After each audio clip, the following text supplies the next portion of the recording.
Mga kapuso, mag-ingat tuwing bumabiyahe kayo sa kayo ng pampublikong bus. Baka mabiktima kayo ng tinatawag na bubblegum gang. Ang kanilang modus sa report ni Manny Morales. Kinunan ng video ni Eric Ojena ang grupo ng mga lalaking ito na nakatayo sa isang bus na papuntang San Juan. Kakaiba raw kasi ang ikinikilos nila. Tayo upo sa bus. Maya-maya pa, nagip ng kanyang cellphone camera ang isa sa mga lalaking tinutulungan ng isang babae para alisin ang bubblegum na nakatigit sa kanyang buhok.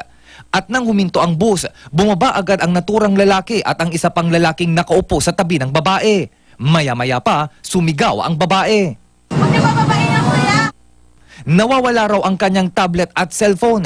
Hinabol niya ang mga lalaki pababa ng bus at inaway ang mga ito. Doon na inabot ng mga lalaki ang kanyang gamit. Nag-abang naman ang grupo ng bagong masasakyan na tila walang nangyari. Ayon sa pulisya, ganito ang modus ng tinaguriang bubblegum gang. Hindi na nahuli pa ang mga salarin.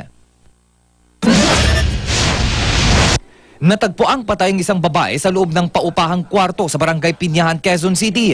May tama siya ng bala sa sentido. Ayon sa mga residente, 4 na lalaki ang nangungupahan doon. Girlfriend daw ng isa sa kanila ang biktima. Bago makita ang bangkay ng babae, nagkaroon daw ng pagtatalo mula sa kwarto kaninang madaling araw. At kaninang umaga, may nakita na lang silang dugo galing sa naturang kwarto. Nakuha sa crime scene ang isang listahan ng iba't ibang klase ng baril. Wala roon ang mga nangungupahang lalaki.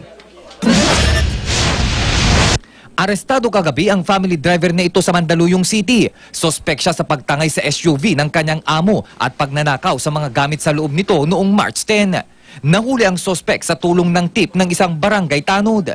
Na-recover na ang sasakyan pero hindi na nabawi ang 22,000 pisong cash at mga gamit ng biktima.